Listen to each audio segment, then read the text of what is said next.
welcome back. We continue our look at what we can expect on the road to November with Matt Rothschild, the executive director of the Wisconsin Democracy Campaign. Brandon Scholz, former Wisconsin Republican strategist. Gentlemen, once again, thanks for being with us. Let's shift our gears now and talk a little bit about the race for U.S. Senate. Have you ever seen a bigger contrast between two candidates than what we've seen here? Matt?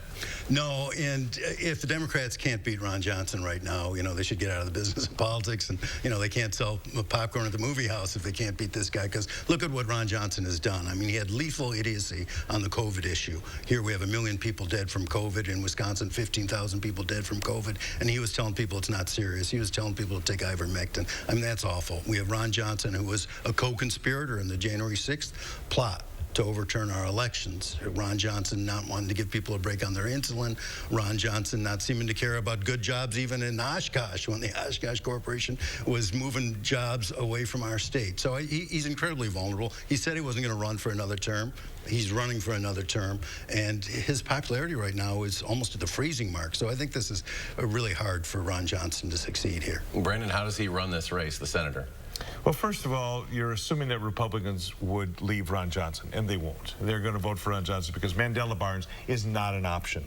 So unless they decide to stay home, you're still looking at the same sort of situation on Election Day. Republicans support Ron Johnson, Democrats support Mandela Barnes.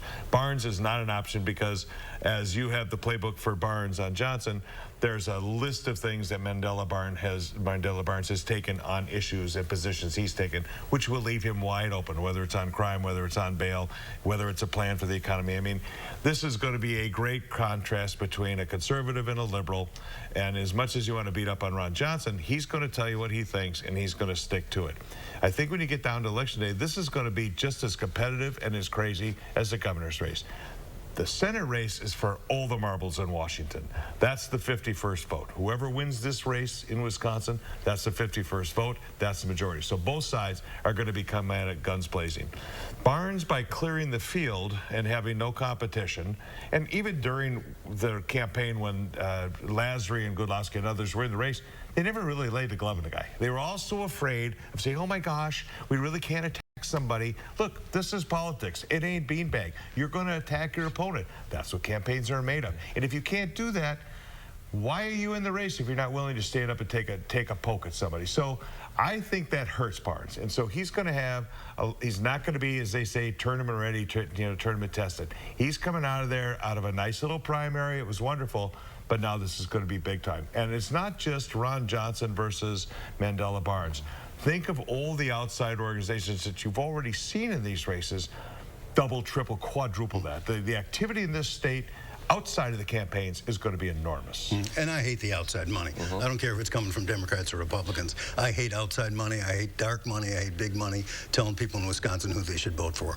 That's bad for our democracy. But I think Mandela Barnes is going to be ready. I'm sure he's in the batting cage right now. I'm sure his very talented campaign staff is throwing everything at him that he's going to get thrown at him by the Republican side. So I expect he'll be able to respond very adeptly.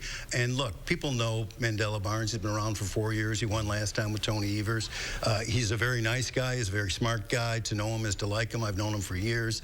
And that ad about him in the grocery store, that's who he is. I mean, my wife saw him at TJ Maxx buying a dress shirt. I mean, that's who Mandela Barnes is. And I think that's a good contrast. How important it will be for him to get the youth vote out. If he's elected, he and John Ossoff will be the only millennials in the United States Senate.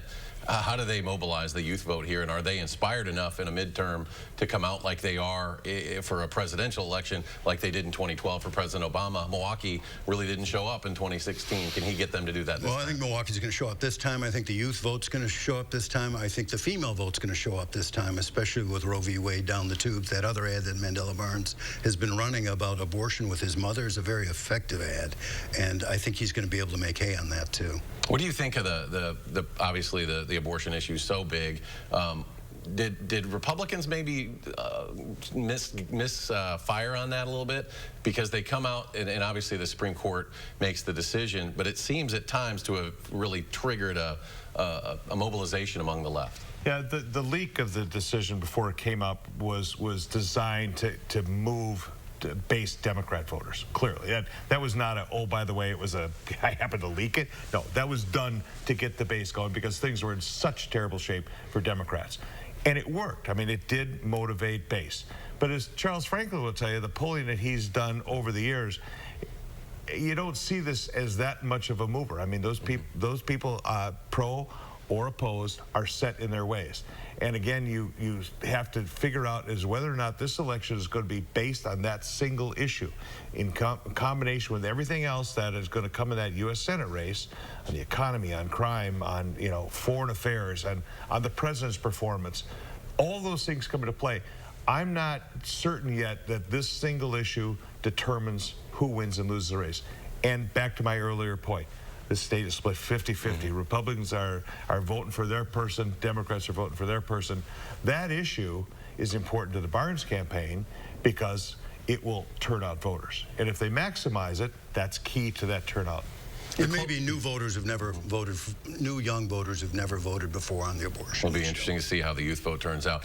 Gentlemen, the Voss race against Adam Steen on Tuesday, very close. Does that say more about Robin Voss, or does it speak more to the power of President Trump's voice in this state still? Brandon? Yeah, I think it had a lot to do with the Trump persona in southeastern Wisconsin, because we know Trump is stronger outstate.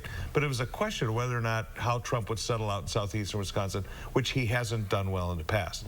Clearly, he brought votes in for Tim Michels, but he also brought some votes in for Steen. Now, I know that the sense in that district was it was kind of running 2-1 for Voss as it went up, when it got closer to Election Day, but it just couldn't turn the corner. Voss worked hard. Steen was just there. He was running off the Trump endorsement. He was on the stage. It was his moment of glory, and that was it. And now Robin Voss is there. He continues to be Speaker, and Adam Steen is out. Doesn't mean anything. And as I said before, it's the legislature that's going to be the working body, whether it's with Governor Michels and his ideas in the state, or do you have the same setup that you did with Tony Evers? But this was the shocker of the night, how close that Voss race was. I mean, here, the Speaker of the Assembly, the most powerful Republican in the state, running against a virtual nobody who's underfinanced, inexperienced, no one knew who he was. Trump came in 5 days before the election and endorsed him, and then Gableman endorses him and does robocalls for him, and the guy comes within 260 votes of dethroning the Speaker of the Assembly. That certainly was shocking. Gentlemen, 86 days until Election Day. Let's tie this show on a bow for you. Before we see you again, what should people be ready for in these next 86 days? We know it's going to be a lot of money, Matt. It's going to be a ton of money. It's going to get ugly. They're going to throw the kitchen sink at Mandela Barnes and the fridge and the stove. I think he'll be able to withstand that, and I think Evers will be able to withstand it too. But it's going to get ugly, and there's going to be a ton of money. Brandon? The gloves are off on both sides. Every campaign is going to be running at full speed. They're going to do everything they can to educate voters to their side. Tons of money, more money. If this doesn't hit $1 billion, I'll be surprised. That's great for this industry and others, obviously. But the impact on voters, you have to wonder at what point are they burned out? Because at some point, that doesn't become effective anymore. They've seen the commercial, boom, it's done. So then you have to look below the radar. Where is the mail? Where is digital? What's going on social media? You're going to see more things involved in this campaign than I think we've ever seen, even to the presidential race, we've ever seen before in Wisconsin politics. It's going to be a wild, wild west. Gentlemen, great having you back. We look forward to having many more discussions right up to Election night. Awesome. Great to see you guys. And coming up, our coverage of Campaign 2022 continues. Assembly Speaker Robin Voss Friday firing election investigator Michael Gableman. News 3 Now political reporter Will Keneally talks about it with UW political expert Mike Wagner when For the Record continues.